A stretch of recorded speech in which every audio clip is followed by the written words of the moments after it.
We regularly talk about all of the different components that go into what we are considering to be a pan-reactionary movement. That simply means that there are people across the globe who are coming against modernity itself, against marginalized people, against progress. Alexander Reid Ross is an adjunct professor at Portland State University. He is also a fellow at the Center for the Analysis of Radical Right in the UK, and author of the book Against the Fascist Creep. And he's here to join us today to discuss someone in particular as it pertains to this topic, Steve Bannon, and all that we see happening across this country with regard to COVID-19. Alexander, how are you today? Thank you so much for joining us. I'm doing great, Benjamin. Thank you for having me. The pleasure is ours. We've talked extensively about Steve Bannon, who was, or probably still considered to be, Donald Trump's henchman, but almost like Dick Cheney was to George W. Bush. I think, would you agree, it's safe to say that Steve Bannon is more of the Machiavellian hand behind what we see happening? That was, everyone gave credit to Donald Trump, but would you agree that Steve Bannon is the puppet behind a lot of the stuff we're seeing right now? Or the puppet master, rather. The Muppet. He's definitely a Muppet. I think he is responsible for all the grassroots efforts you see with the Republican Party today. He is responsible as well for bringing back the faction of Americanism that had kind of been tamped down since the Nixon administration. And he's really been able to do that through the same kind of tradition, going back to Goldwater and before that, of, just populist kind of movement building, and so there's a mix with Bannon of an authentic grassroots experience that has been kind of carried over from the Tea Party, and a complete farce of, astroturfed, like you said, kind of like puppet marionette kind of playing. I think the thing that most people listening or watching would recognize immediately is what we see happening at school boards all across the country. We see groups of people who are organized. They have the same talking points, whether they are in Kentucky or whether they're in Florida. We see they come out saying the same sorts of things. And I heard this. There's a clip of Steve Bannon and a tweet, for that matter, where he's basically saying this is intentional. We're organizing this. Talk about this what looks like it's grassroots, but it is actually just it's really coordinated from a top down level. And Steve Bannon is a core player in that. Yeah, I think that there's a lot going on at the same time. So he's helping to spearhead this kind of media attack, and he's constantly on his podcast, he's constantly bringing people in from the white nationalist movement, anti-immigrant movement. And they're big fans of like tokenizing people in order to kind of pretend that their politics are more harmless than they actually are. And then at the same time, there are sort of cells in different cities throughout the country, which come out and they're fully capable of bringing a different sign to each protest. So when it seems like there's a movement for this one kind of insurgency happening at one given time, it's pretty general, and that same group of people you'll see out the next month, targeting a completely different issue or group of people, right? So that gives the impression that you're seeing this real kind of the popular sentiment boiling over, when in fact it's just a highly mobilized fraction of the country.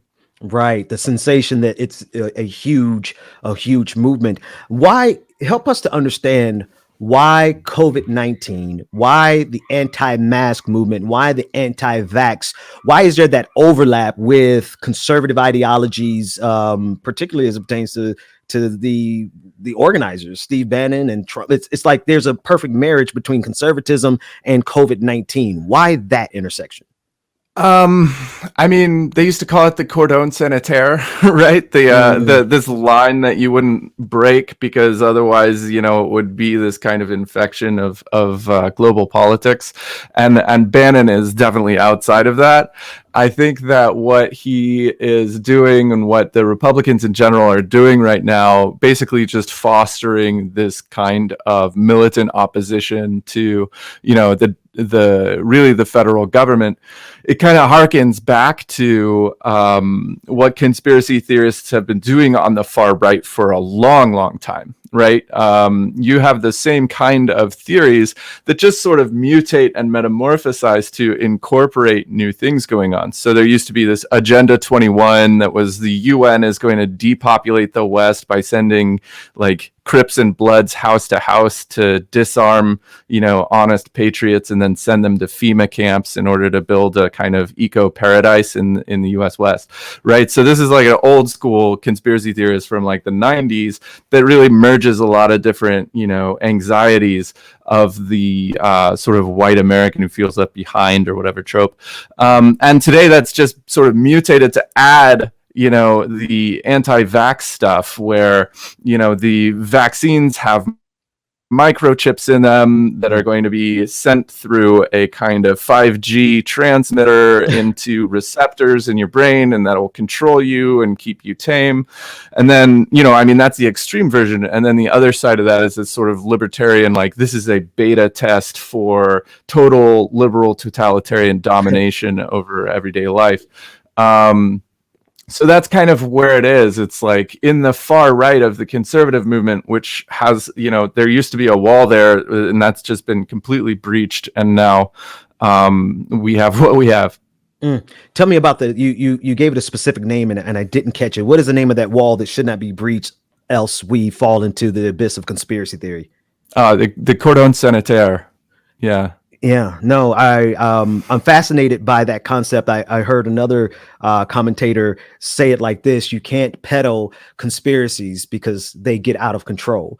It's kind of a simple rule of thumb that has been completely ignored because there's power behind it. I want to expand this beyond the United States to the global pan-reactionary movement. And there's a lot of words, a lot of syllables, but there seems to be a consensus building around, well, let me choose my words a little bit better, not a consensus, but a faux consensus and a confederation, if you would, of right-wing ideologues across the globe.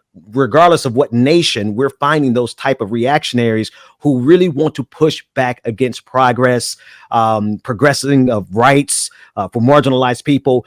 Help us to understand what's happening in the United States of America in context of what you're seeing happening around the globe. Yeah, I think, you know, a lot of people sort of bring it back to Brexit and the kind of metamorphosis of the left-wing populists movement into a kind of left-right national populist movement that sought a complete sort of separation from international liberalism and a kind of populist synthesis of some social justice sort of ideas, maybe economic protectionism in that kind of way, with a kind of like a hard line conspiracy theory sort of base and really core. And so you get a lot of anti-Semitism in there, and you have all kinds of problems with it. But Trump sort of developed in his phenomenon with Bannon, in combination with Farage and UKIP and Brexit in England, and then you had Bolsonaro and Modi, and really kind of like like you said, like a transnational sort of system of the far right in power. And I think that really has helped seed the fertile soil for the kind of eruption of sort of baseless insurgency. Like like an insurgency that doesn't come out of material conditions, but instead just sort of like springs from the imaginations of highly disturbed individuals who are completely alienated from most of society, and yet find the ability to navigate their way into a sense of belonging with one another, which can be quite convincing, and like you said, can cascade. And it's been cascading. I heard you mention President Bolsonaro of Brazil, and you mentioned the Prime Minister Modi. And we saw in Brazil this week, we saw something that was analogous to January 6th. They had their own version of January 6th in Brazil. And the irony of it is it's almost identical in the sense that the people who were trying to breach the facilities there in Brazil this week, they were supporters of the person that's in power.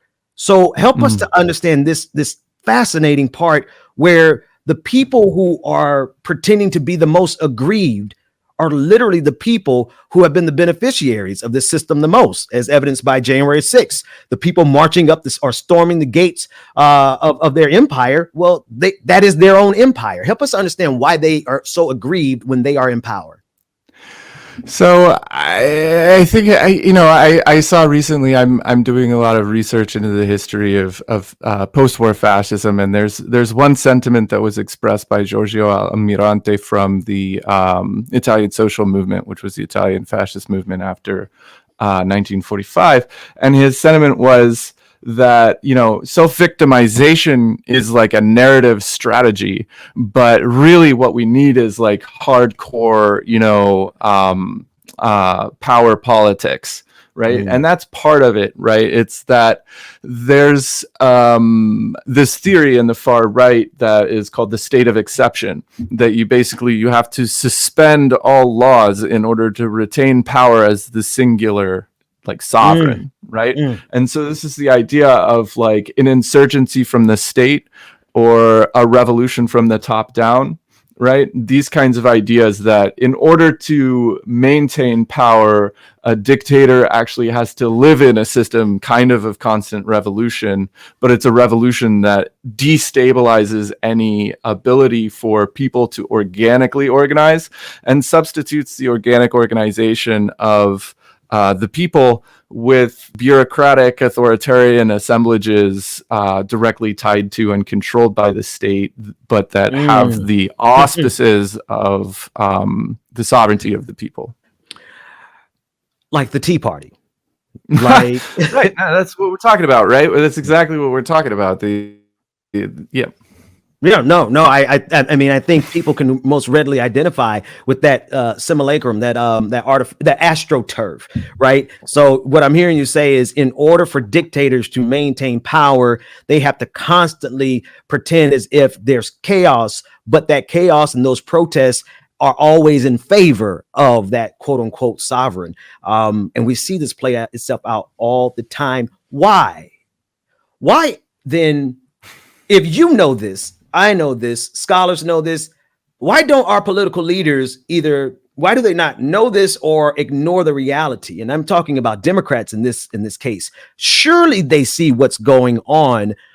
Why would our response to the creeping fascism be so tepid and ham-fisted with their hands behind their back? I mean, we're in a real fight here, are we not? Yes, we are. And unfortunately, the fight becomes an effort to maintain the sort of like slim freedoms that we have at this time, rather than to actually establish, a kind of a socialist system. I think that, part of the way that the far right can actually aid the center is by producing such a wild sort of opposition to everyday life in a normal sense, right?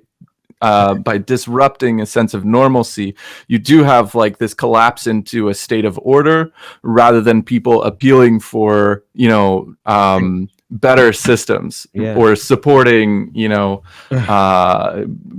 more sweeping reforms or strikes and so on and so forth. They just want to get back to normal, right? And then you have the Democrats sort of stepping into that sort of attractive position, and then people just sort of throw up their hands and they're like, I'd rather have a normal situation than something that's totally out of control. At the risk of expanding our time or extending our time beyond what you have, how can, I think you've already answered it. So the way we are adjusting to this new normal of our kids being sent back to school during the pandemic, and there's no stipend for American citizens. I mean, this new normal is pretty crappy, but people embrace it for fear of, well, the Republican Party. It almost sounds like the Republicans would be the perfect foil in a kabuki theater. Yeah, I think there's a need to move left, and I think that really starts with working people demonstrating for their rights and getting support locally. It all starts sort of with that reality that grows sort of in your community, in your place. People just sort of establishing communities of resistance and drawing a hard line, right? I think that cordon sanitaire needs to get back. We need to get back to systems that can help prevent things like pandemics. At the bare minimum, and that's unfortunately not a place where a lot of people with national platforms tend to migrate. But I think that those kinds of tendencies tend to have a lot less staying power and they're less real. Like you said, it's all part of that kind of simulacrum, and people know better in general. Yeah. How do we then, and actually before I go to this last question, I want to ask one more follow-up question. When you say we need to move left, I know what that means. Could you summarize for the audience those things that can be done that would strike at the core of this fake populism that's coming from the likes of Donald Trump, Steve Bannon, and this global pan-reactionary movement? What actual policies, what can we do to actually push back against this creeping fascism? I think that, like for us here in Portland, we have Nabisco workers who have gone on strike, and I think that gives a real kind of like signal to people all over the country that not only can it be done, but it will be supported. I think we need to support that sort of thing. The Amazon workers, we've had so many rights just rolled back in this country that, we really need to get out and mobilize to shore up our social wage, our wages, our economic position. I think that, we can support politicians and support stuff like, a national legislation to protect women's rights to choose, and other forms of basic, human rights that should be afforded to every citizen in the United States. But that can really only happen through mobilization, through grassroots mobilization. So we have to oppose fascism. We have to establish better systems for one another. And that might be a lot more complicated than, I can unpack right here. It is a lot more complicated, it's over my head, past my pay grade. But I think for people like me, it's a question of, I'm, a white dude. It's a question of like, checking privilege and sitting back and letting people like you who have a better grasp on politics, and legislation and all that kind of stuff, kind of take the lead in that sort of situation. Alexander Reid Ross, how can people get a copy of your book? Oh, you could go to akpress.org. publisher. It's anywhere on Amazon or whatever. Against the Fascist Creep. Yeah, AK is great though. They're I heard your hesitation in your voice when you said Amazon, but I know we understand the dilemma. You know, I understand. My book is on Amazon too. That's why I don't even promote it anymore. But I definitely want people to go get this book because I think we need to understand in the context of our present moment that we're not just fighting against quote unquote conservatism. We're fighting against a virulent strain of fascism that has infected almost every part of this country. Alexander Reid Ross, thank you so much for joining us today. Thank you, sir. The pleasure is ours.